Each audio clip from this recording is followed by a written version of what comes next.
good morning, afternoon, and evening, everyone, depending on where you're joining us. Welcome to today's webinar, Safeguarding Territorial Governance, Advancing IPLC Leadership and OECMs toward COP17.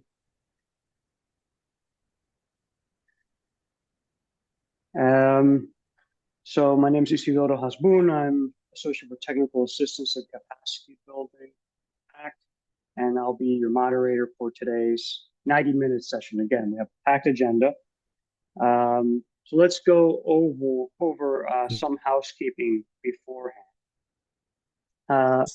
First, please take a moment to rename yourself on Zoom, to include both your organizational or country affiliation, so we know who is in the virtual room.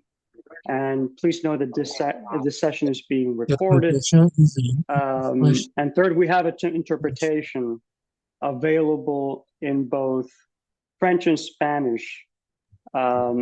Unfortunately, it seems that we've had some issues with the translation engine.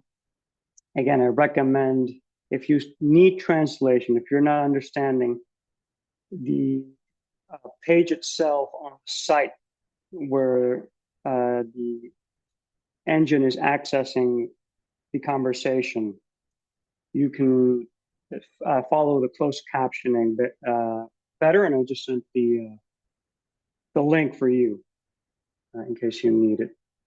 And as well, we have a Q&A coming up, so you can either drop your questions in the chat or use the raise your hand feature. So now, in terms of the agenda, this is the Q1 meeting of the IPLC task force for the hack, but it also serves as a discussion on critical topics of OECMs and within the context of IPLC leadership. For awareness, the IPLC task force has been part of the HAC's functions since its inception, and we have member countries in the IPLC task force, including Australia, Canada, Chile, Colombia, Costa Rica, France, New Zealand, Norway, and the United Kingdom, to actively champion Indigenous and community-led conservation on the global stage, of course, in close collaboration with IIFB. And our goal today is to look at the roadmap for the year, especially towards COP17, and follow up on discussions that took place in SBAJ, for example. And again, want to highlight how these issues cross-pollinate with each other. So we have an excellent lineup of global and national experts. And to get us started, let's go with a global vision for IPLC leadership within 30 by 30 agenda. And I'd like to hand the floor to Ramiro Batzin. Ramiro is the co-chair of the IFB.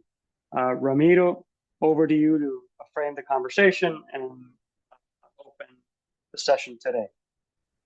Isidoro, gracias al HAC por convocar a esta reunión para el FIP. Es un gusto poder presentar. No sé si me das para poder proyectar. Sí. Hoy sí ya. Bueno, para hablar del tema de pueblos indígenas y el 30 por 30 es importante, digamos, ver cómo está conformado nuestra meta 3.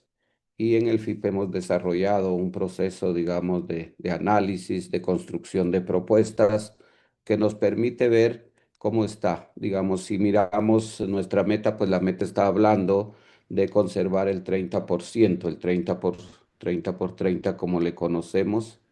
Y nos está hablando del tema de áreas protegidas, de OMEC y de territorios indígenas tradicionales.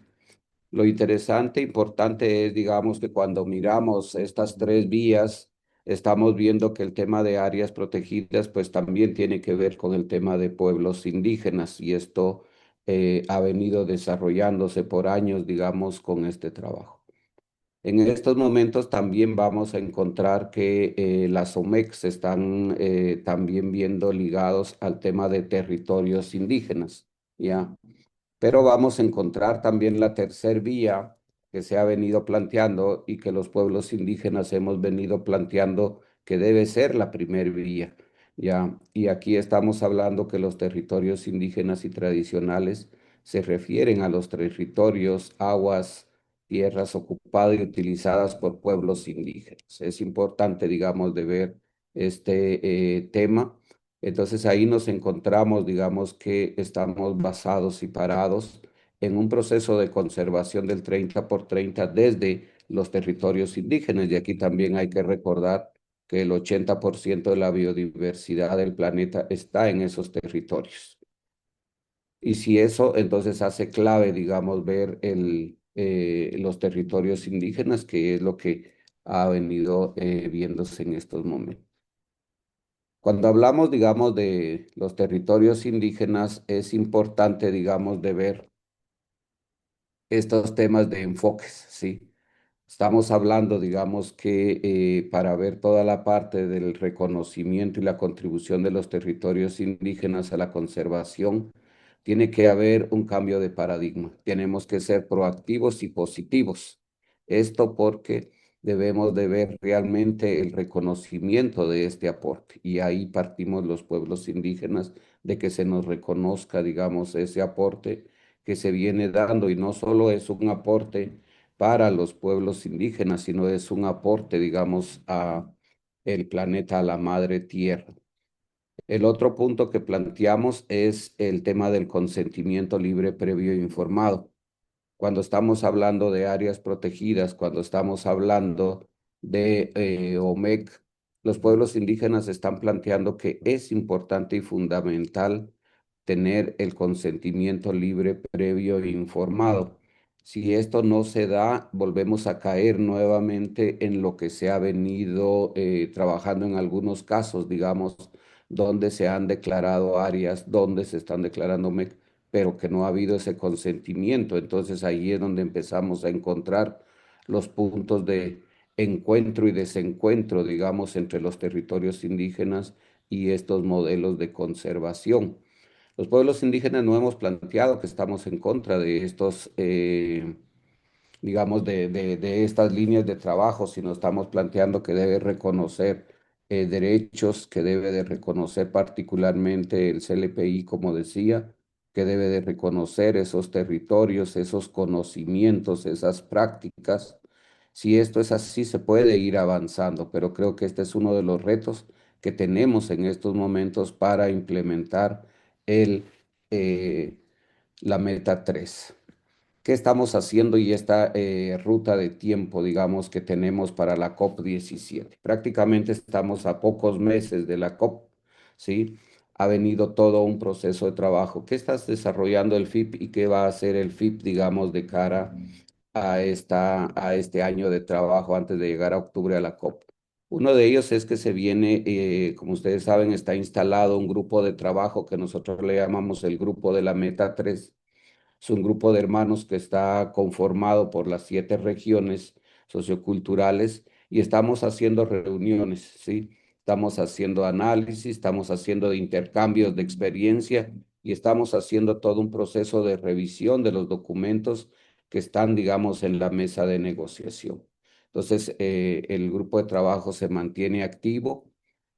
La otra semana vamos a estar desarrollando un taller regional amazónico, ¿sí? Precisamente sobre territorios indígenas y tradicionales. Aquí nuestro objetivo es hacer un intercambio de experiencias y desarrollar recomendaciones sobre el aporte de los territorios indígenas y tradicionales desde la visión de los pueblos indígenas amazónicos para la efectiva contribución. Y esto es importante también como la meta 3 está ligada, digamos, a la tarea 1.1 y 1.2 del nuevo programa de trabajo del 8J. Entonces, aquí vamos a encontrar, digamos, una interrelación que es importante que se pueda ir trabajando, que se pueda ir viendo y el FIP lo está haciendo Vamos a estar trabajando estudios de caso territoriales sobre, valga la redundancia, sobre territorios indígenas tradicionales. Esto se está haciendo también a nivel de las regiones, pero particularmente estamos desarrollando un proceso en la región amazónica que nos permita, digamos, mostrar, porque hay muchas preguntas, ¿sí? ¿Qué son los territorios indígenas? ¿Cómo funciona? ¿Cuáles son los mecanismos? ¿Cuáles son las metodologías? Y creo que es importante ahí. Otro de los pasos que estamos desarrollando son webinars, ¿sí? Nos estamos uniendo a diferentes webinars, el caso de digamos, con el HAC, pero también el FIP va a estar convocando webinars para informar sobre los procesos de los ITT a los pueblos indígenas. Es importante, digamos, socializar la información, pero también realizar análisis con actores claves. Entonces vamos a estarnos uniendo en diferentes temas para poder hacerlo. Vamos a llegar a Nairobi, ¿sí? Ahí vamos a tener, digamos, side events, vamos a tener reuniones con los grupos regionales, vamos a estar dialogando con los estados partes que nos permitan, digamos, también plantear nuestro enfoque, poder llegar a consensos, poder llegar a ese diálogo. El programa de trabajo también, el programa de trabajo de áreas protegidas que se está viendo en estos momentos, se está haciendo un proceso de análisis, de revisión y de propuestas, cómo debe de estar. Ahí hay un planteamiento, digamos que el programa de trabajo pues debe de estar en línea con lo que está planteando la meta 3, ¿sí? Hace años cuando se aprobó pues solo era áreas protegidas y ahora estamos hablando de otras medidas de conservación, estamos hablando de territorios indígenas y es importante. Entonces el FIP está haciendo todo un proceso de análisis que permita llegar, digamos, a esto. Se están construyendo también guías, ¿sí? Las guías para los ITTs, también se está desarrollando un proceso, están desarrollando estudios, análisis que puedan guiar, digamos, esa orientación que van a estar saliendo antes de llegar a la COP. Se está viendo también el programa, como les decía, el programa de trabajo, el artículo 8J, la tarea 1.1 y 1.2, también se están haciendo diálogos, reuniones y talleres. ¿Ya? Y el diálogo, precisamente el cabildeo que tenemos con las partes también es muy importante para nosotros, sí, esos diálogos con las partes, porque tenemos que hacer un consenso, tenemos que hacer un diálogo y aquí el FIP tiene diálogos, digamos, bilaterales, tenemos al HAC, digamos, funcionando con quien nos reunimos constantemente y podemos hacer llegar estas observaciones y comentarios, pero también tenemos reuniones bilaterales que se dan, digamos, en los países por cada uno de nuestros miembros y que se dan también en las reuniones. Esto nos permite llegar, digamos, a la COP 17. Esperamos que en la COP se aprueben las guías que están en la mesa en estos momentos. Hay que seguirlas analizando y discutiendo, pero es uno de los puntos que tenemos de trabajo como FIP. Lo quería dejar hasta aquí. Gracias, Isidoro. Muchas gracias, Ramiro. Thank you, Ramiro, for outlining this crucial roadmap. So next we'll go on a technical discussion. I'm pleased to introduce Carolina Hassin. Carolina is the co-chair of the IUCN WCPA OECM Specialist Group, as well as a senior policy advisor for area-based conservation measures at the Nature Conservancy. Carolina, the floor is yours.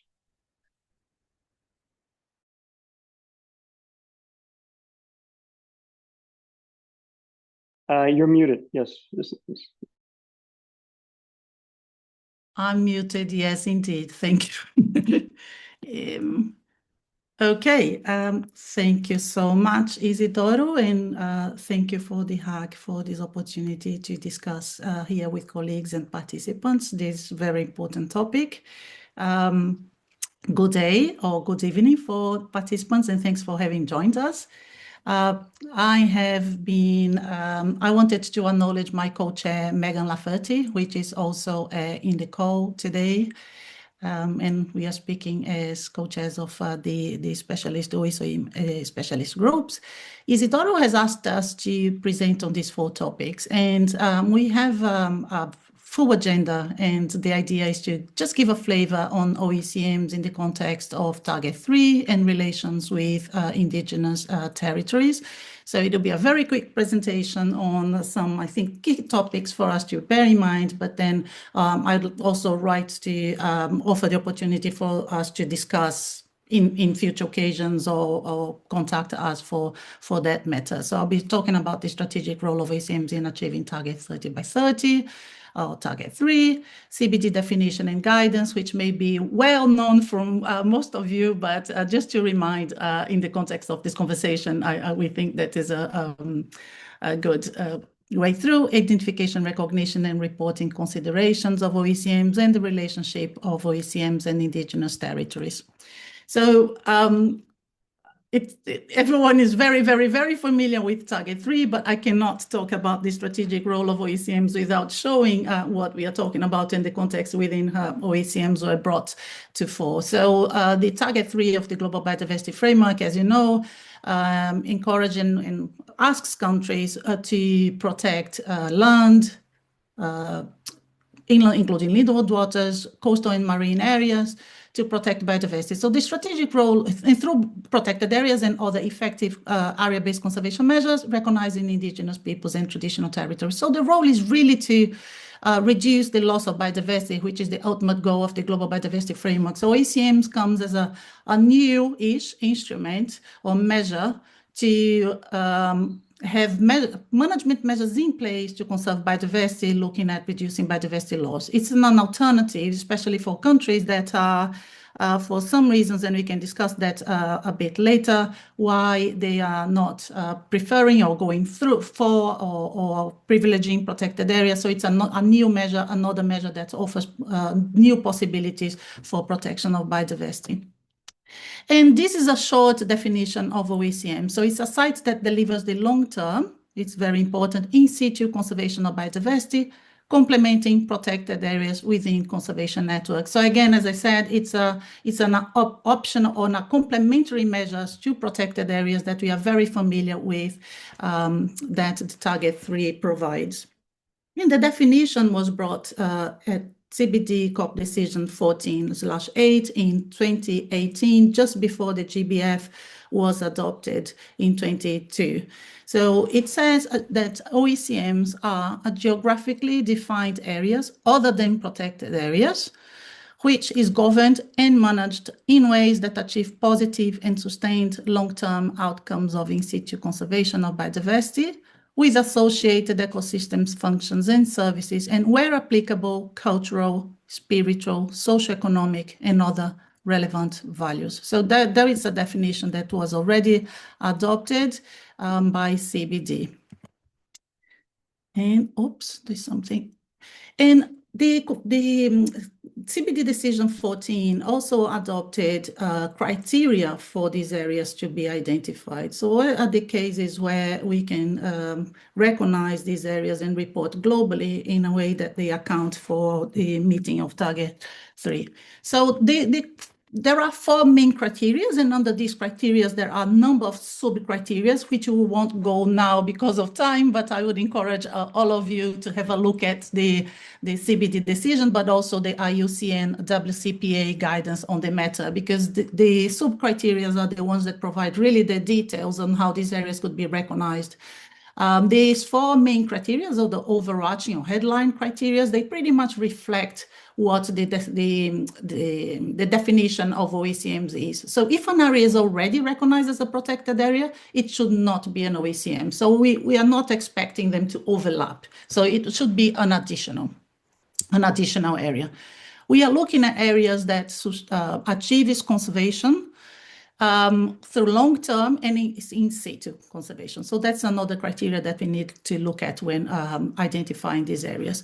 And we also expect that OECMs are areas already governed and managed with a view to protect biodiversity or to conserve biodiversity. So we expect that there is governance and management in place for these areas to be recognized. And complementing that is that areas that have associated ecosystem functions and services and cultural, spiritual, socioeconomic, and other locally relevant values. So you see that the criteria, these 4 headline ones, pretty much reflect what the definition already says. So again, I'm reiterating that we should be looking at the sub-criteria, which provides more details on how these areas should be recognized. I wanted to mention here, the next 2 slides is about the conditions that these areas could be recognized, because we've seen lots of confusion in that, and a mix between protected areas, a confusion between the conditions or the features of protected areas and OECMs. So both protected areas and OECMs could have governance types or management responsibilities by the government, by private, and we mean companies, research universities, research centers, NGOs as private governance, or community governance and management in place. So both protected areas and OECMs can have all these types of governance and management responsibilities. So this is well recognized by global guidance, IUCN,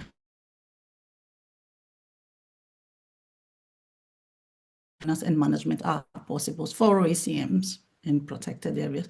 Likewise, land tenure of these sites could be held by or owned by the public sector, by the private sector, or the community, or a mix of them, as in the previous case. So I just wanted again to bring this to the fore, because we've seen lots of confusions on, and also relations between protected areas and public land, or protected areas and public governance, which is not always the case. The same thing for OECMs. OECMs can be governed, led, and owned by communities, by indigenous peoples, which is the group that we are discussing here at this moment in this webinar. So this is what the global guidance says, and then we have this backing to progress with identifying indigenous lands, including as OECM, and we are talking about that in a bit. There is one element that differs between protected areas and OECMs, which is protected areas are set primarily to protect biodiversity, and OECMs have 3 management objectives, or allows for 3 management objectives, and I'll very briefly talk about them here. So OECMs can be established to conserve biodiversity as a primary objective.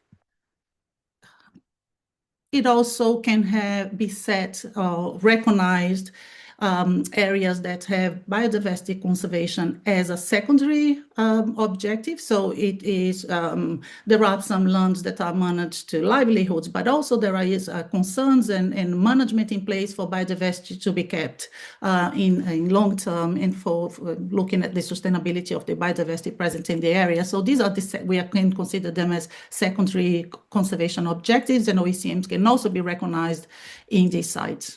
And here is a good example of that, watershed protection, that we are looking at biodiversity conservation, but also looking at the offer of these ecosystem services of water availability, quality, etc.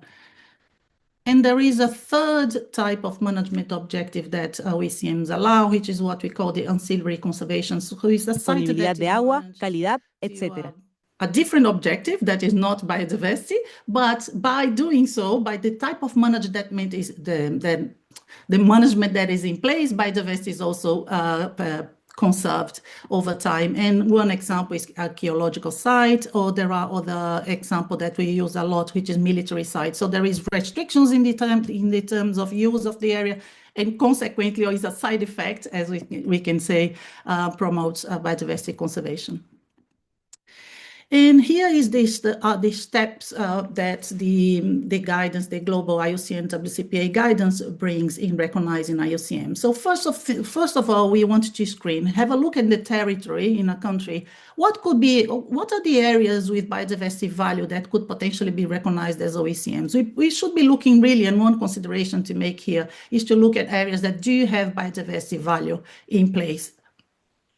And then in the second thing, which is very important for the discussions that we are having here, is that any OECM should be established with the consent of the group, or those groups that are managing and governing the area. So, and in the case of indigenous peoples, we are talking about free, prior, and informed consent. So no OECM should be recognized in a country without indigenous peoples having their consent in that area to be under a national network and reported globally. So this is a very critical step in the OECM process.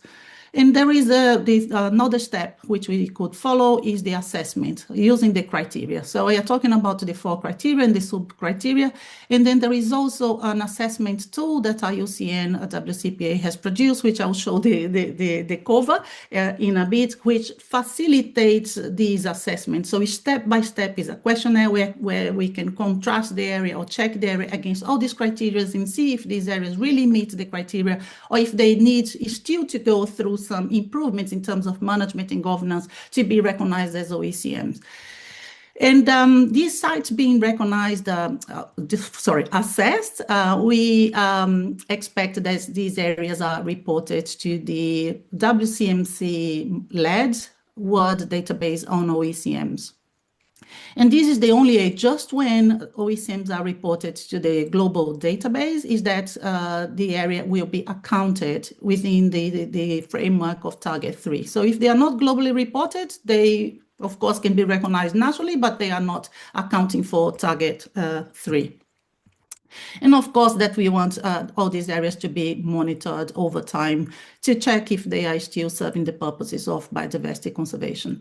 And I put on the side that all these steps should be defined and domesticated, as some of us use, under a national policy framework where the institutions or the groups, etc., or the policies in place should be there, and the process and the steps and the time frame, etc., should be well defined, which many countries are currently developing these national policy frameworks. Okay, and these are the guidance that I was mentioning before, which we encourage all of yourselves to go through. So it's a guidance on criteria, on all these steps to assess the sites, and also the site assessment tool, which is very helpful as well to recognize the OECMs. So the process of recognition. And the IUCN WCPA also have a number of, I just collated 2 here, but a number of technical notes which further distills or explains or guidance on how on some elements of OECMs, such as freshwater OECMs, or what long-term really means for OECMs. And now I am talking to the last part. I want to go through the last part of the presentation, which is, again, coming back to Target 3, is the relationship between other effective area-based conservation measures, OECMs, and indigenous and traditional territories. So what Target 3 says is that, as we say, it says that these areas should be protected through protected areas and other effective area-based conservation measures, recognizing indigenous and traditional territories. And indeed, what we see is that lots of confusion on interpretation of the language. So what is recognizing means, and I think that is giving room for lots of interesting discussions, as Ramiro just mentioned now, the third pathway, at la tercera vía, I was going to speak Spanish now, this, and then it does give margin, and then for interpretation, and that interpretation, so to speak, has not yet been formally, officially defined by the CBD and by the countries, of course, and then it's currently being discussed under the subsidiary body on Article 8J, and we hope that something progresses in the next upcoming COP. So we see 3 options on how this can be interpreted, and we are not having any positions, but I mean, these are possibilities or options that are being put out there. So OECMs could, Target 3 or areas for protection and conservation could be delivered through protected areas, indigenous territories, and OECMs as 3 separate categories, so to speak. The other option would be that indigenous and traditional territories should be recognized as OECMs or should be recognized as protected areas and therefore contributing to Target 3. And a third option, which would be a mix of them, the previous one, so indigenous territories could be considered as OECMs, could be considered as protected areas, but could also be considered as a third pathway, so to speak. And what we've been seeing lately, and I wanted to finalize this, my last slide, to show that we have done this study, current contributions of ITTs to global Target 3. We have seen that countries use different models on how they recognized indigenous territories under the framing of Target 3. Some recognizes the stewardship of indigenous territories, but they don't have the legislation to recognize them as OECMs but protected areas, and then they are reported globally as indigenous lands or protected. There is a mix, and I won't go through the details here, but I just wanted to highlight this study and invite you to read it. And what we believe is that countries will be deciding how to consider ITTs under Target 3 according to national circumstances. But one thing that I wanted to highlight here, that one of the key findings of this study is that it's very critical that governance rights in land tenure are secured by the indigenous peoples so that they are fully recognized nationally as contributing to biodiversity conservation and eventually considered as protected areas, as OECMs or indigenous territories that could account for Target 3. So governance rights in land tenure are the critical things that must be secured for that direct contribution and recognition for indigenous territories for Target 3. And with that, I finish, and I'm happy to answer questions if we have time in the end. Thank you so much. Thank you, Carolina. Thank you for that excellent breakdown and overview. And for participants, I highly recommend reviewing that paper. It's a thorough assessment of current status of OECMs, ITTs, and how they integrate into 30 by 30. So highly recommend reading through the article. So now we're going into the country case segment, and we're going to pivot and see how these global frameworks are being applied at the country level, at the national level. Let's start with a regional perspective and case study on ITTs and local governance in the Philippines. And I'd like to welcome Jennifer Tauli Corpus, who is the Global Policy and Advocacy Lead at Montreal and advisor at the IIFB. Jennifer, the floor is yours. Thank you. Thank you very much, Isidoro, and thank you for having me at this this webinar. I have a few slides, and I hope it's showing.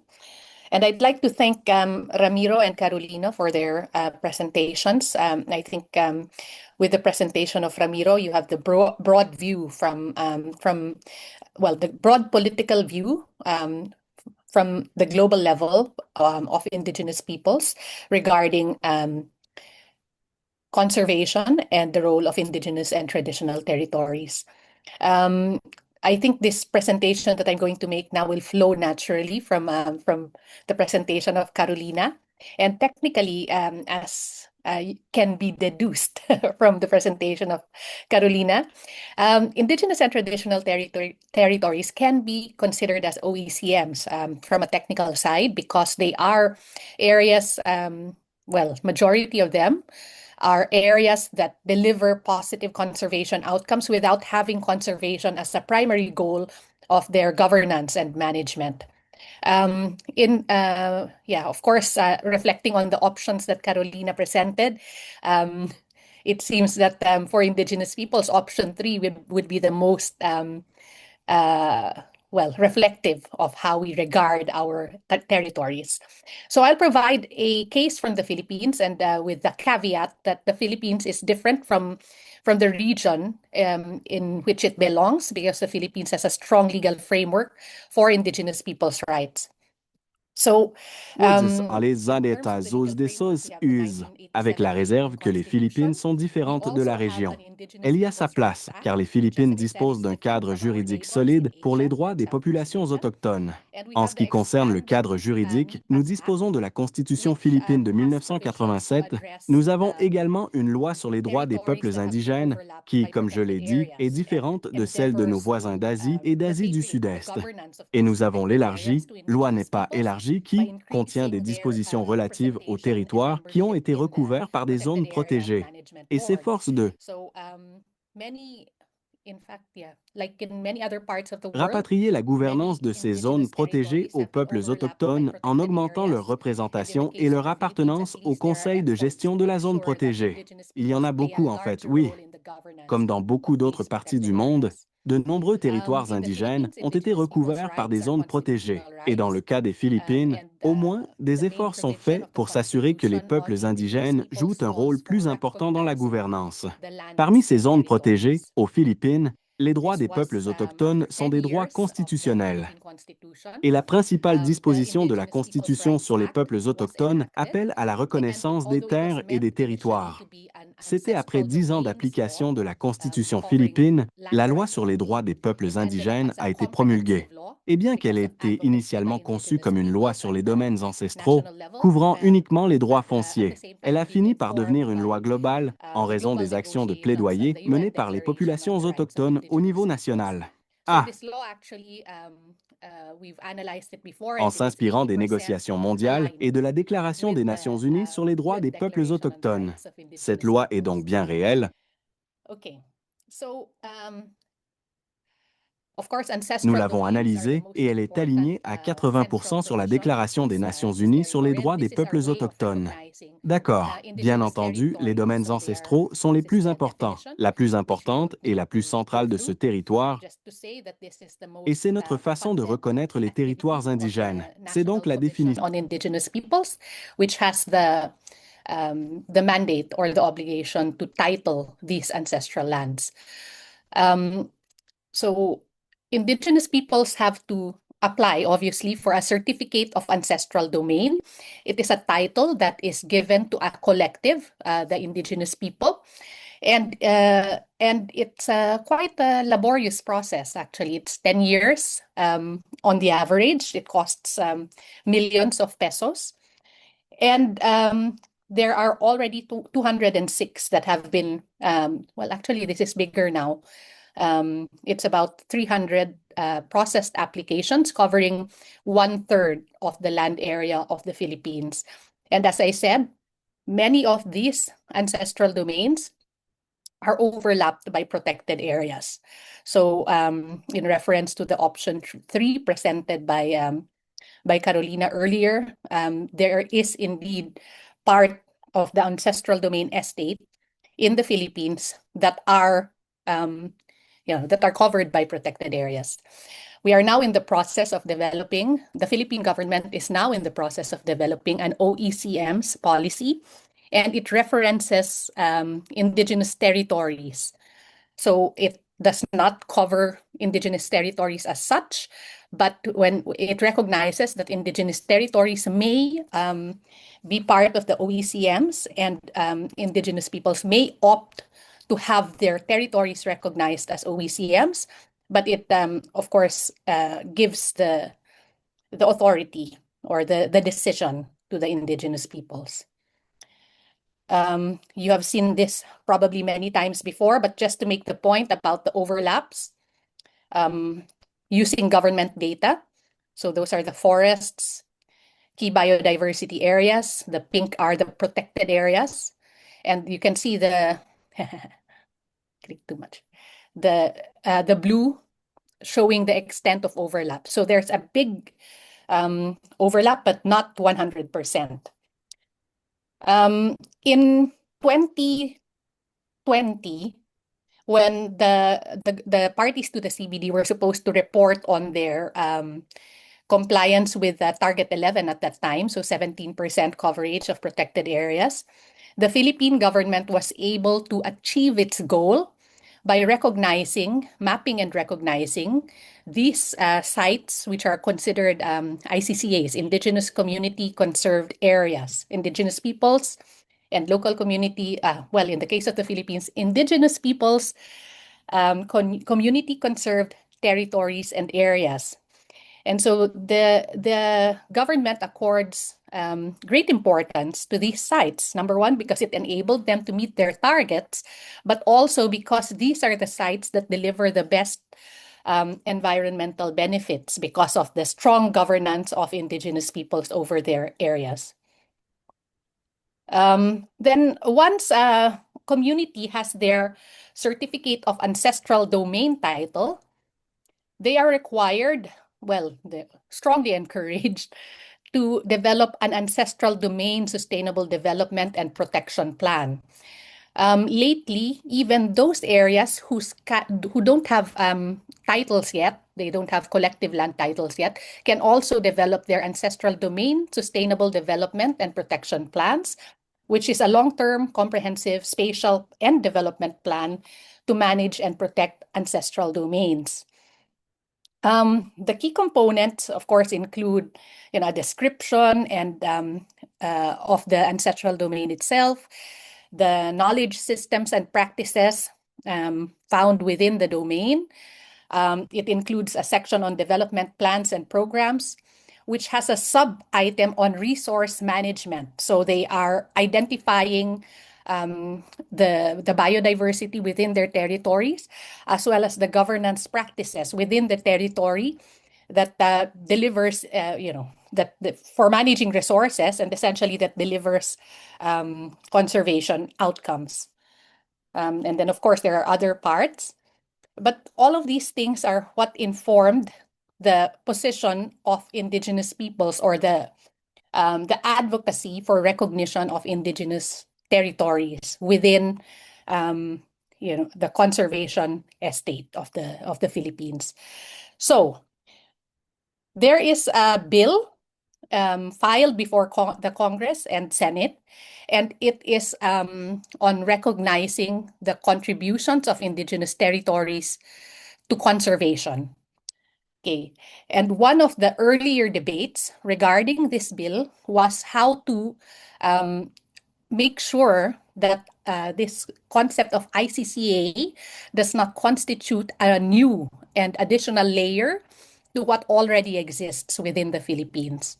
And so it resulted in the way that the title of the bill is formulated now, which is acknowledging the self-determined declaration. They left out the self-determined here for now, but it's the declaration of Indigenous peoples themselves of their territory, the entirety, or areas which is part of their territories that are within their ancestral domains, whether titled or not, and for the making this declaration that these are the areas that they are conserving, and the government committing to acknowledge the contributions of those areas and territories to biodiversity Son las áreas conservation. que están conservando And of course, with the administrative y el gobierno comprometiéndose a reconocer las contribuciones de esas áreas y territorios a la conservación de la biodiversidad y, por supuesto, la parte administrativa, que es el establecimiento del registro y la asignación de fondos.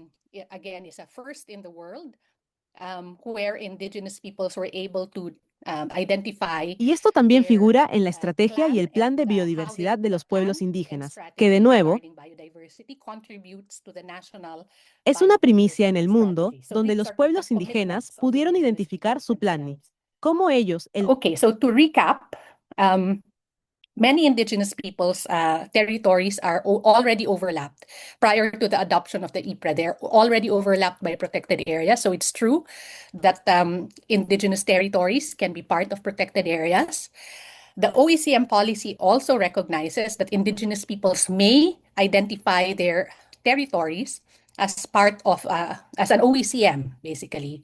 But this bill now and this IPBSAP, Indigenous Peoples Biodiversity Strategy and Action Plan, introduces the idea that within the ancestral domains, Indigenous peoples can make a declaration that this is the part of the territory that they are identifying as contributing to conservation, and the government should recognize it. So again, as I said, looking at the option 3 presented earlier by Carolina. And of course, I'll end with a brief commentary on the option, on the target 3 itself. Of course, it, to a certain extent, brings in confusion, which SB8J now is trying Je terminerai par un bref commentaire sur l'option sur la cible 3 elle-même. Bien sûr, dans une certaine mesure, elle est source de confusion. Mais pour les peuples indigènes,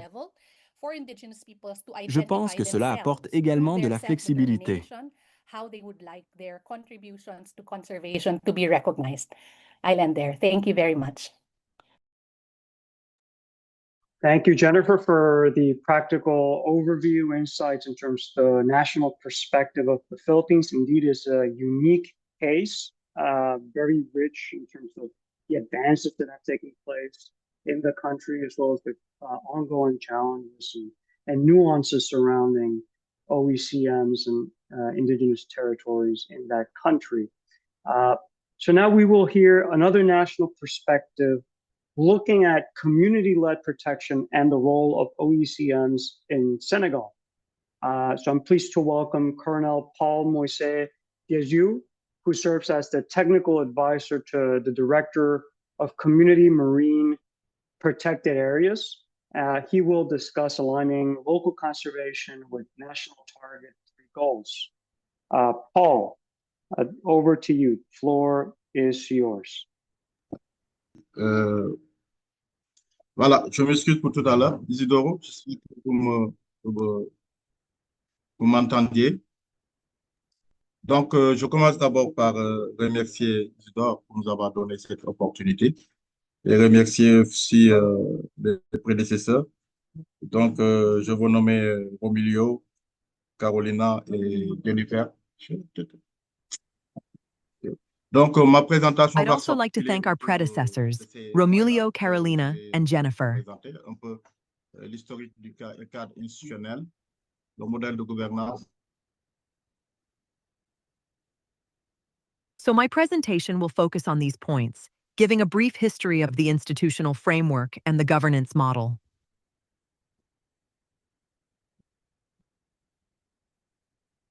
Indigène au niveau du Sénégal. Mais par contre, on a une approche qui permet effectivement d'impliquer. Indecent odor in Senegal. En tout cas, il faut savoir que we have a way of applying local communities. In any case,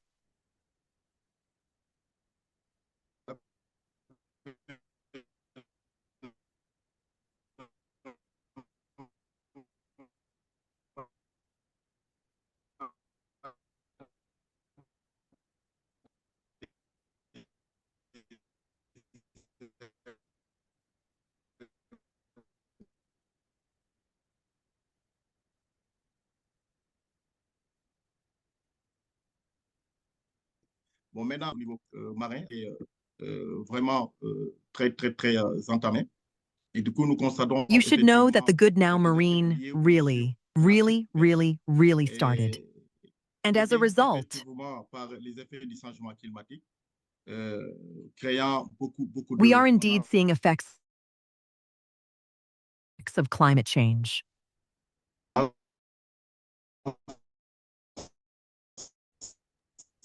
Monsieur Paul, nous avons du mal à vous entendre. Creating a lot of Mr. Paul. We're having trouble hearing you. Je me connecte à partir de mon téléphone et on m'appelle. Vous m'entendez? Oui, là, ça va. Okay. Il y a eu un temps où c'était Voilà. Voilà, OK. Merci beaucoup. Donc, il faut dire que c'est au lendemain de la conférence de Durban, en 2004, que le Sénégal a créé effectivement des AMP que nous appelons des AMP de première génération, 5 aires marines protégées. À l'époque, il faut dire que le modèle de that Senegal actually created what we call first generation MPAs, 5 marine protected areas. Back in the day, it has to be said that the model for creating these marine protected areas was simply top down. Parce qu'il faut savoir tout à fait au début, les aires marines protégées étaient au niveau de la direction des parcs nationaux. Nous sommes tous des agents des parcs nationaux. After 2012, the creation of herbs, the addressing of community-protected marine herbs, because it's important to know at the outset, protected areas were at the level of the National Parks Department. L'implication des communautés locales au niveau de la base. Parce qu'à partir de ce moment, le modèle de mise en place, la création et la gestion est devenu effectivement de manière inclusive. Donc, la direction des aires marines communautaires protégées, je vais passer rapidement ces slides-là concernant effectivement la vision et les missions pour aller un peu à l'essentiel. Mais il faut savoir que nous avons, au niveau de la direction des aires marines communautaires protégées, une stratégie nationale. Une stratégie nationale qui est articulée autour de 3 axes. Le premier axe est la consolidation, We are all renforcement et agents of the national parks, and on the plans of the addressing of the national parks was created a new direction in 2012, which is the addressing of the marine protected community areas. That, quote, as it. That's just to effectively arouse the involvement of the local communities at the grassroots level. Because from that moment, the model of setting up, creation, and management became effectively one, in an inclusive way. So, addressing community marine areas, I'm going to quickly go through these slides concerning the vision and missions to get straight to the point. But it's important to know that we have the index of protected communities, a national strategy. The national strategy is structured around 3 axes. The first is consolidation. The second is the contribution of protected areas to sustainable resource management, the conservation of marine and coastal biodiversity, and the improvement of living conditions and livelihoods for local communities. And the third axis is the axis that emphasizes scientific research and the valorization of indigenous knowledge and this life at the service of community-protected areas. So on an institutional level, the community marine protected areas created in 2012 are under the authority of the Ministry of the Environment and Ecological Transition, which has 4 divisions and has now created 15 marine protected areas, and 1 urban nature reserve and 1 community nature reserve. So, it has to be said that already in 2004, we were at 5, but then the creation of the addressing of community marine protected areas. That's it. We now have 11 marine protected areas. I might as well have added 10. So, here's the network of community marine protected areas we've posted, and if you look closely, you'll see that they're all part of the same network. We now have 733,250 hectares. So, it would represent around 4 Briggs 3% of the exclusive economic zone. But don't forget that we did have national parks and nature reserves in the middle of the continent. The C-Dutoir or Target 30 effectively plans to protect at least 300 of the marine and terrestrial ecosystems at the level of national aggression. We had around 24,080 hectares of protected surface area.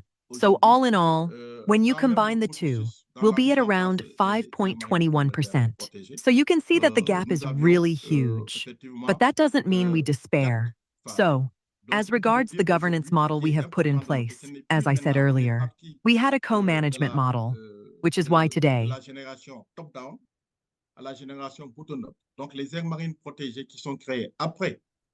in the very process of setting up community marine protected areas, we actually had 4 phases, which means that today, what's important for us is no longer now. We started from Et ensuite, après cette manifestation d'intérêt, il y a effectivement la phase négociation, la phase 2 qui est la phase négociation, qui est la phase la plus importante. Et ensuite, il y a la phase diagnostic. Et la 4e phase maintenant, c'est la phase organisation de la gouvernance et l'opérationnalisation, effectivement, au niveau de l'aire marine protégée. Donc, du coup, pour la première phase qui est la manifestation d'intérêt, voilà, c'est effectivement une personne, une ressource, par exemple, un leader d'opinion qui peut porter ce projet, ou bien le maire, ou les populations locales elles-mêmes. So the marine protected areas that were created after 2012, after the creation of the Community Protected Areas Address, were created on the basis of the following approach. There is, first of all, an expression of interest from the local communities. And then, after this expression of interest, there's the negotiation phase, phase 2, which is the most important phase. And then there's the diagnostic phase. And the 4th phase now is the organization of governance and operation of the protected marine area. So there you have it. For the first phase is the expression of interest. Good.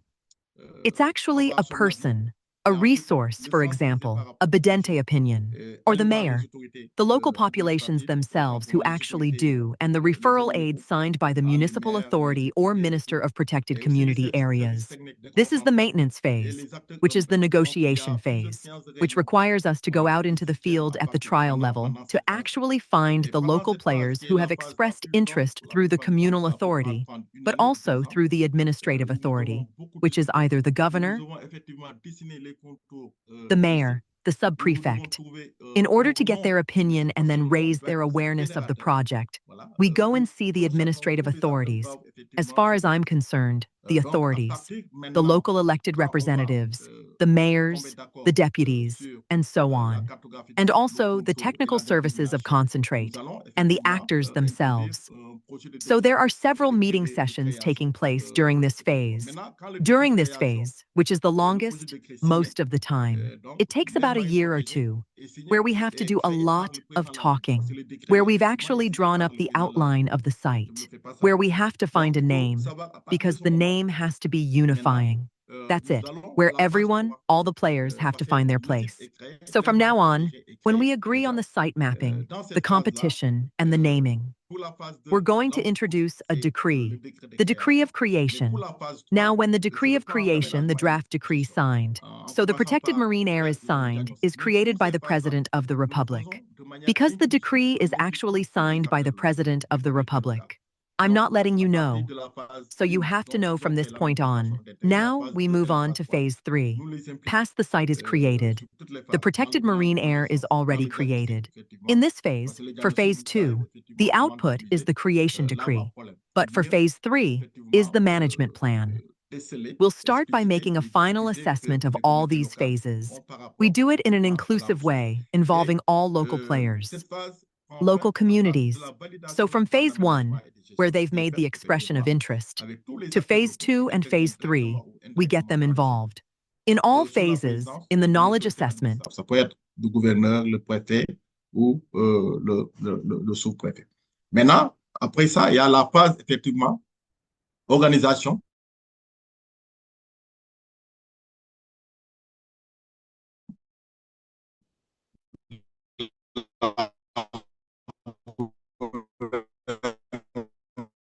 Qui est la phase c'est ça. Voilà.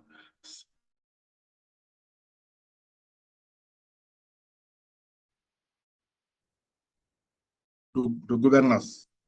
Voilà. Les organes de gouvernance. Voilà. Donc, parmi ces organes de gouvernance-là, nous avons le conseil d'orientation, nous avons le comité de gestion, nous avons le conseil des charges. Vous ne citez que cela. Maintenant, pour les organes de gouvernance que nous mettons, nous allons mettre en place, nous avons le conseil d'orientation. Pour le conseil d'orientation, voilà, il faut savoir que c'est un organe de décision. Dans ce conseil d'organisation, autant pour moi, au niveau de cet organe de gouvernance-là, c'est l'organe de prise de décision en quelque sorte. On retrouve effectivement toutes les autorités. Par exemple, les maires, les directeurs, l'autorité administrative et le président effectivement de ce comité-là. Voilà, qui est le conseil d'orientation, qui est l'organe de prise de décision. Ensuite, nous avons le conseil des sages. Le conseil des sages, c'est en quelque sorte effectivement un organe de régulation, hein, un organe de régulation. Donc, qui préserve effectivement la cohésion sociale, le respect des coutumes, hein, la sauvegarde du patrimoine culturel et traditionnel. Ça, c'est extrêmement important. Et ça, effectivement, c'est la plupart du temps, c'est les personnes, les notables, les personnes du troisième âge et certains détenteurs de connaissances de pratiques endogènes et savoir-faire locaux qui sont au niveau, effectivement, de ce conseil des sages-là.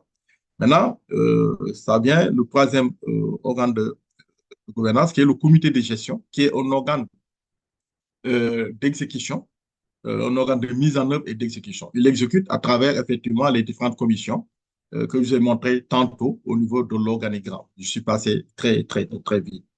Voilà. Donc, Le comité de gestion est chargé effectivement de la coordination et de la mise en œuvre effectivement des PTA, des plans de travail annuels et autres programmes et projets en lien avec l'air protégé. Donc, pour le comité de gestion, les représentants désignés de chacune des localités, c'est-à-dire le site est polarisé par la plupart du temps par plusieurs villages. Mais chaque village doit avoir son représentant dans le comité de gestion. Et tous les acteurs qui interviennent directement ou indirectement dans le site sont représentés dans le comité de gestion. Les ONG sont représentés qui sont tout autour, sont représentés dans le comité de gestion. Donc, c'est un cadre de concertation, un cadre de mise en œuvre. Donc, toutes les décisions qui sont prises, effectivement, sont effectivement prises de manière consensuelle. Mais ce que j'ai oublié de dire tantôt, dès que le décret est signé par le président de la République, nous, agents des parcs nationaux, qui sont des agents de l'État, sont effectivement déployés au niveau des sites pour accompagner les communautés locales dans la gestion du site. Donc, ce qui veut dire tout ce que nous le faisons de manière consensuelle ensemble avec les communautés locales. Mais nous mettons aussi en place un conseil consultatif scientifique et technique. Le conseil consultatif scientifique et technique est effectivement un cadre de clarification et de validation scientifique. Il est regroupé par des chercheurs, des universitaires qui sont dans les universités, voilà, qui constituent effectivement, ce cadre-là.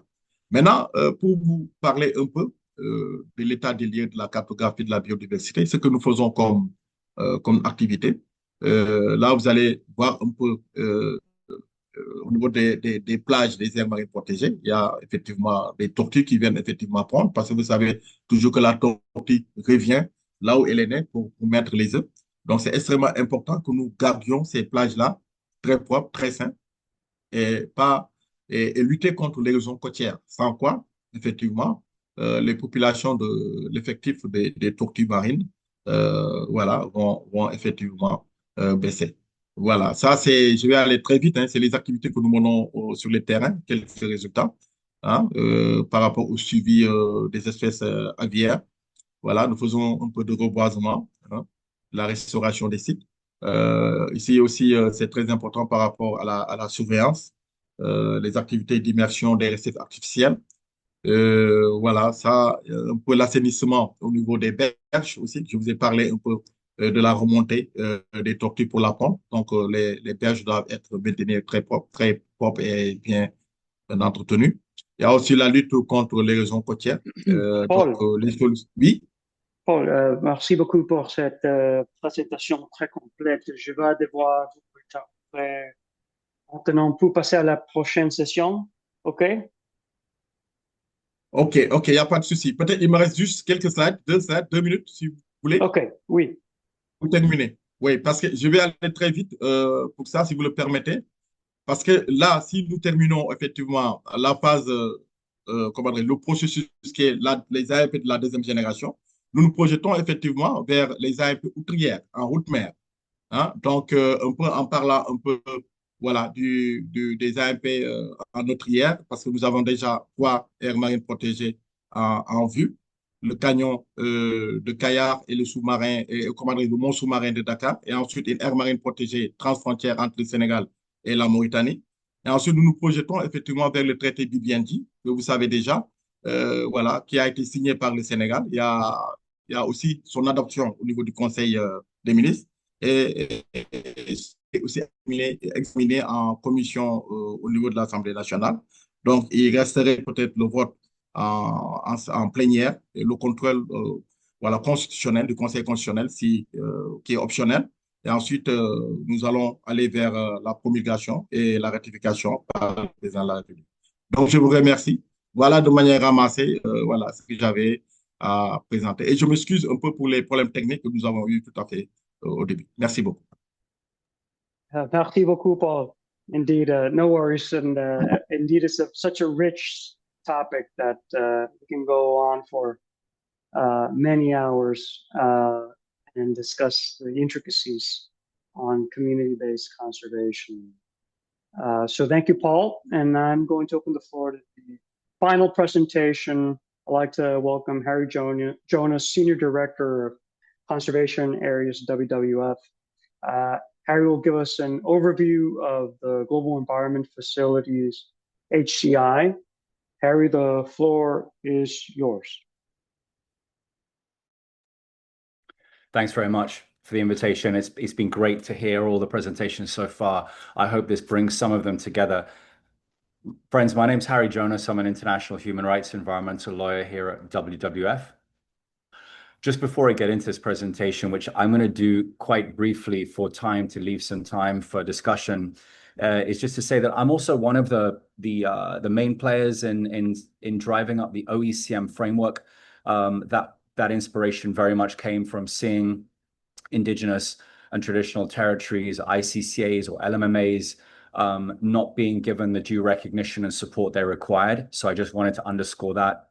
But also, there was never an intention for OECMs to hinder the other ways that ITTs could be recognized. And so, just to go on record, WWF fully supports the third pathway. My colleague on the line, Joanna-The, has been working very, very closely with IIFB, amongst others.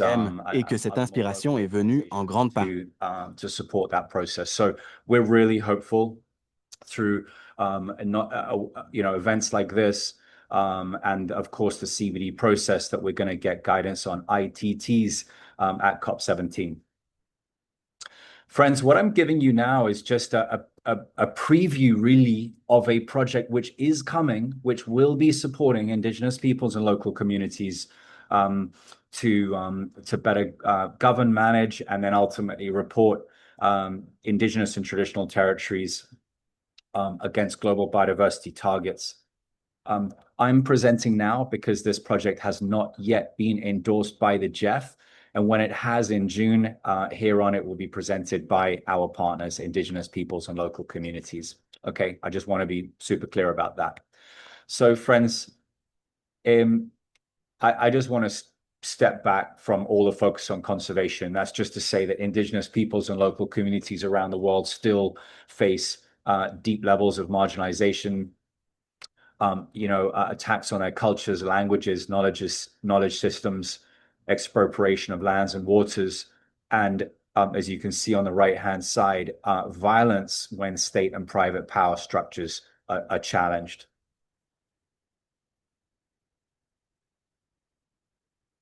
And yet at the same time,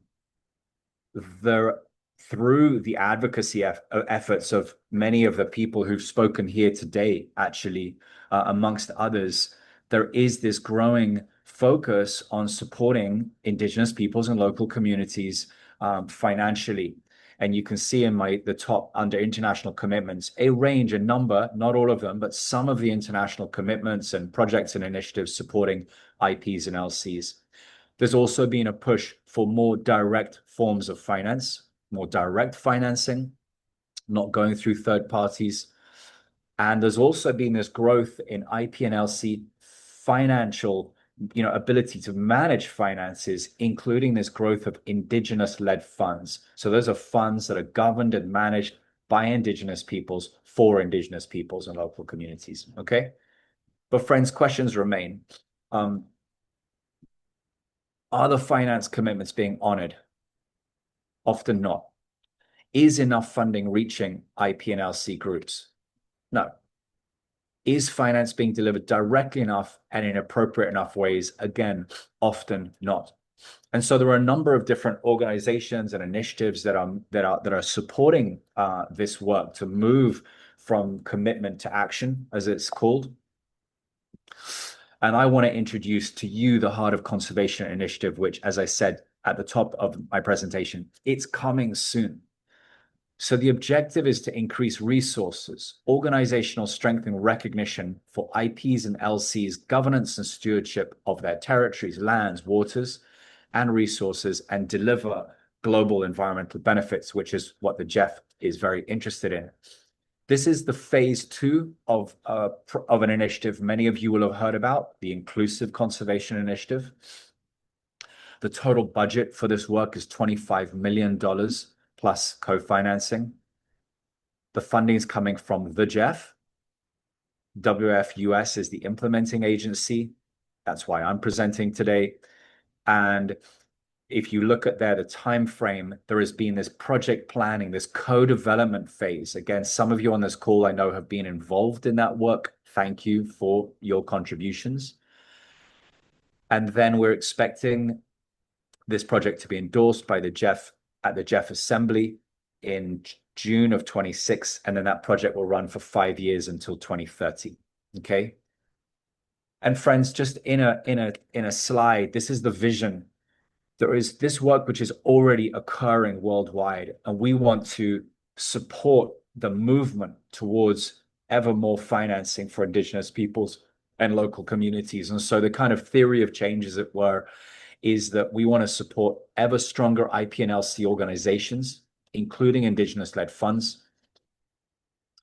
And we want them to deliver deliver global environmental benefits, demonstrate that impact, either through ITTs or OECMs or through protected areas, to use those examples to improve biodiversity policy, including, as you can see in red, financing flows, and then take all those lessons learned and apply them in a way that continues to build that cycle.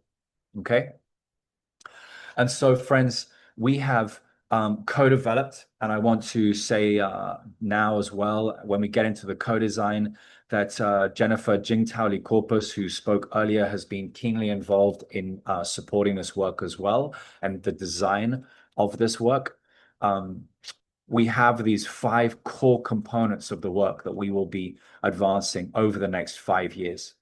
So 10 organizations have been selected by an Indigenous majority body to be part of component 1, and they will receive money. As you can see, the total amount of money for that component is $18.75 million, and they will receive money to build their strength so that over time they can receive even more money and disperse more money.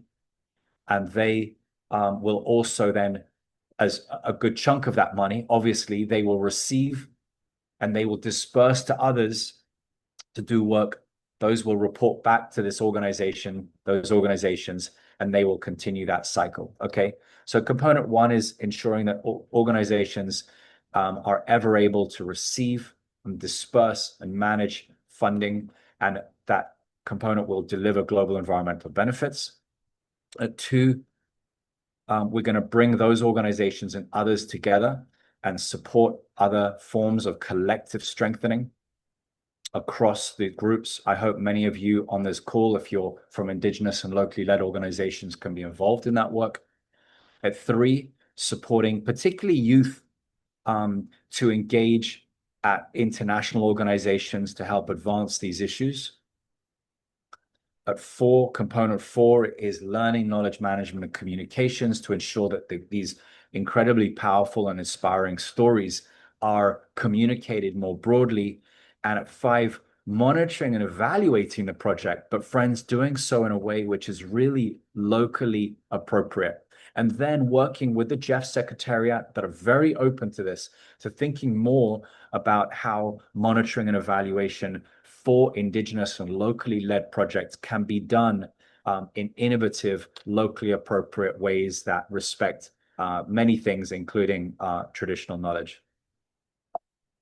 So friends, my last slide is just to say, looking ahead, it's really important to underscore that the HCI, its starting point is to acknowledge that there are many actors, including all of you on this call, that are involved in this work, and that therefore this is not just quote unquote a project, it's part of a much larger story and movement, and that its focus is therefore an intentional engagement in the funding ecosystem to catalyze further change between now and 2030.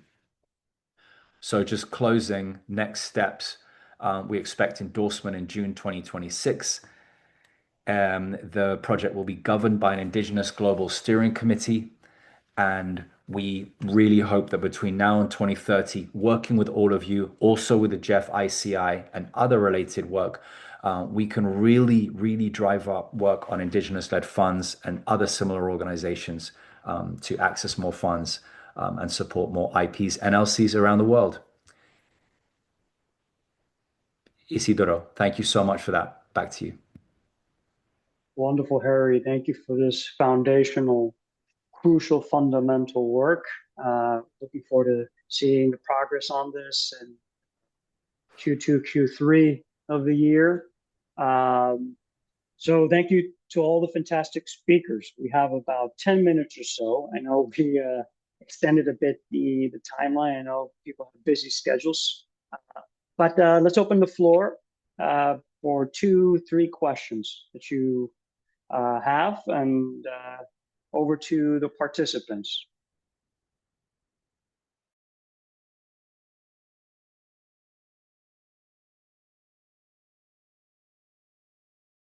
Yes, I see Muna with the hand raised. Yes. Yes, can you hear me well? Yes. Yes, thank you very much for these great and complementary presentations. That was very informative. I have one question for our colleague from Senegal. I mean, 2 questions actually. First, I would like to know when you, in the process of including local communities for the communitary NPAs, who are your main focal point? Is it like local representatives, or how do you ensure a balance in terms of gender and age? And my second question is about regional cooperations and experience sharing. Do you have any exchanges with other countries in West Africa on these communitary approaches? Thank you very much.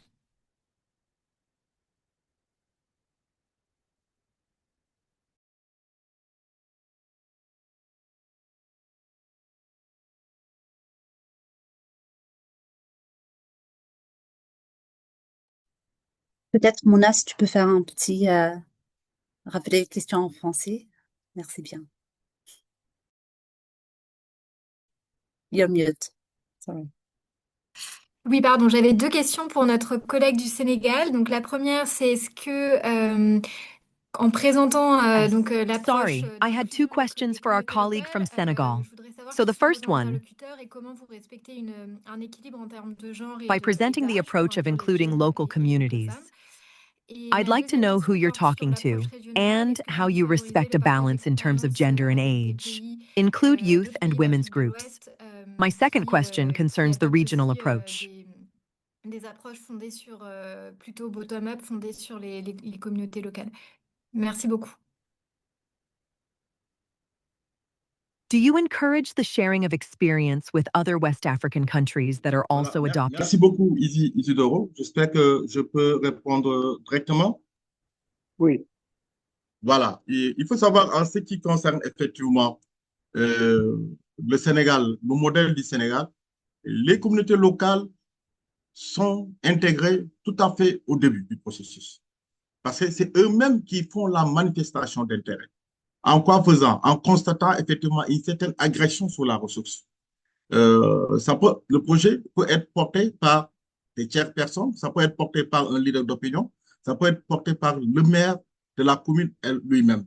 Mais les communautés locales, si c'est les communautés locales, les populations locales qui portent le projet, ils vont aller voir le maire de la commune qui, effectivement, écrit une lettre une lettre de saisine pour dire au ministre chargé des aires marines protégées qu'il y a, effectivement, qu'ils ont besoin de mettre en place une aire marine protégée. C'est en ce moment maintenant que nous allons, quand nous nous rendons sur le terrain, nous allons d'abord voir l'autorité administrative qui est le représentant du président de la République dans la zone au niveau de la région, soit c'est le gouverneur, si l'AMP va polariser 2 départements, ou si c'est dans 2 régions ou 2 arrondissements, c'est le préfet, ou c'est dans un seul arrondissement, ce sera le sous-préfet. Ensuite, nous verrons tous les acteurs locaux qui interviennent. Quand je parle d'acteurs locaux, c'est un groupe d'acteurs qui interviennent, soit c'est les pêcheurs, les femmes transformatrices, effectivement les associations de jeunesse, tous ceux qui activent autour de l'aire marine protégée sont impliqués dans la zone. Et même dans la gestion, il y a des jeunes volontaires que nous appelons éco-gardes qui nous accompagnent effectivement dans la surveillance, dans la sensibilisation et même dans la mise en œuvre des projets. Donc, dans le comité de gestion, vous allez voir la représentativité, elle est faite de manière équitable, où le genre, effectivement, est vraiment respecté. Donc, souvent, s'il y a la présidente, c'est une femme, son adjoint, impérativement, ça doit être un homme, ou l'effet inverse.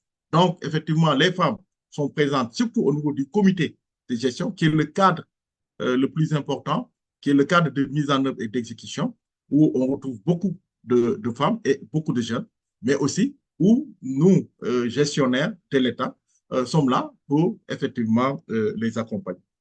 Maintenant, en termes de partage au niveau des régions, au niveau de ces régions, nous avons where we effectivement find many women and many young people, but also where we qu'on appelle le RAMPAO. C'est le réseau des aires marines protégées de l'Afrique de l'Ouest, effectivement, qui est là, qui, effectivement, essaie de gérer à son niveau pour coordonner la connectivité au niveau sous-régional, au niveau, effectivement, de l'Afrique de l'Ouest. Et souvent, il y a des visites d'échange qui se font entre pays pour partager, effectivement, les expériences et aussi apprendre, voilà, certaines pratiques dans d'autres pays que nous ne connaissons pas. Donc, experiences and learn from each le other. partage d'expérience-là, elle est faite dans le cadre, effectivement, du réseau des Certain practices in other countries that we don't know. So in a way, this sharing of experience, it's done within the framework of the major networks, but also at the level, national level. For example, when a community wants a marine protected area, but it's not just that, what we do in the process. La part, effectivement, qui revient aux communautés locales. Parce que je peux donner un exemple patent qui est là, comme l'aire marine You protégée. sometimes bring in local stakeholders, go and visit a functioning marine protected area to see what the local community's share is. I can give you an example. Patan, which is there, as the air is protected from the zone, where there's already a distribution key and it's well done, and by the local players themselves in the company of the managers, who have done it in an inclusive way. They have retained a starting key, where everyone has a share that becomes part of the ecotourism.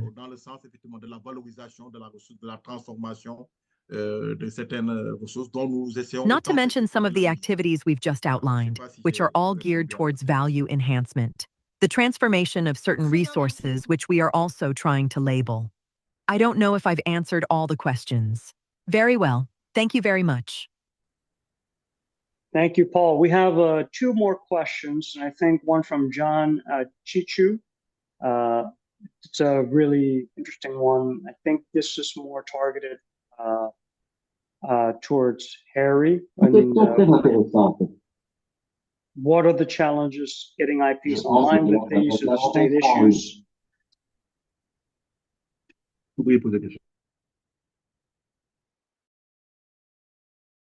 I'm sorry, Isidro, can you just repeat the question? What are the challenges with it? Yes, getting IPs on the line with this, with HCI. What are state issues taking place there? Or what are the conversations? Of course, John, if you might want to ask yourself. Yeah. Now, you said that there were a lot of challenges about getting IPs online with the programming leadership. Is it Indigenous led? Are they getting enough funding? And you sort of said no to a lot of them. They're still in the works. Yes. So what are those issues that are making that the case? Thank you. Thank you, John. Sorry, that's brilliant. Thank you for that clarification. The point I was making is that there have been very public, very celebrated declarations and statements and commitments to fund Indigenous peoples and local communities, organizations and activities and movements around the world. But there have been, researchers have shown that very, very little of those commitments are being honored, basically. And so the work that many people on this call are doing and the thrust of the Jeff HCI is to promote A, further commitments being made, and B, those commitments being honored, and C, in very practical ways, ensuring that those... just ensuring that those funds do actually reach Indigenous peoples and local communities in locally appropriate ways, because there are also these challenges around monies being made available, but not in ways that locally led organizations can access. There's much more to say, John, but I hope that helps, a start in response. Does that help? Yeah, so it was just about the proximity of Jeff more directly with Indigenous folks in terms of funding, where there's other parties in that process that makes it a bit more difficult to get that funding. I think, thanks a lot again. If there are Jeff SEC colleagues on the line, they could speak to this, but what we're looking at for the Jeff Inclusive Conservation Initiative, and now the Heart of Conservation Initiative, one of the core challenges is how to move funds from a multilateral organization that has a lot of due diligence, checks and balances, and forms of accounting and reporting, to, again, locally led organizations in a way that they can actually manage and they can actually access those funds and then report back in ways that either is not completely impossible or highly burdensome. And if funds are going to continue to flow, these larger amounts of money are going to flow to IPs and LCs, then the practical elements of how to move that money are going to need to be improved. John, again, I hope that's helpful in a word. Yeah. Thank you very much. Thanks. Thank you all. So first of all, I think we have already extended the allotted time for the webinar, and I know there's many questions in the chat. I will be sharing contact information, papers, presentations as well after the session in the upcoming days for those who participated in this space to continue the conversation. I'm saying continue the conversation because we are excited to continue advancing with the IPLC task force. We look to have quarterly sessions of the IPLC task force where we engage and discuss topics of relevance, and I hope to potentially continue presentations surrounding, for example, HCI, and what's come of that, the Q3, Q4. We also, just in context, upcoming webinars as well, the hack in May on marine and coastal topics, a priority for us in the run-up to our ocean conference. And last but not least, for those partners, we have a virtual fair as well, and country members, we have a virtual fair of the hack in April where you can promote and engage in terms of matchmaking and technical assistance. So to that end, I want to thank again our incredible speakers, Ramiro, Carolina, Jennifer, Paul, and Harry, and to all of you, of course, for participating and for the insightful questions. I hope you have a wonderful rest of your day. Thank you so much. Thank you, hack colleagues. Thanks, everybody. Yes. Cheers. Thank you, everyone. Bye-bye, Everyone, everyone. Bye, bye-bye. Isidoro.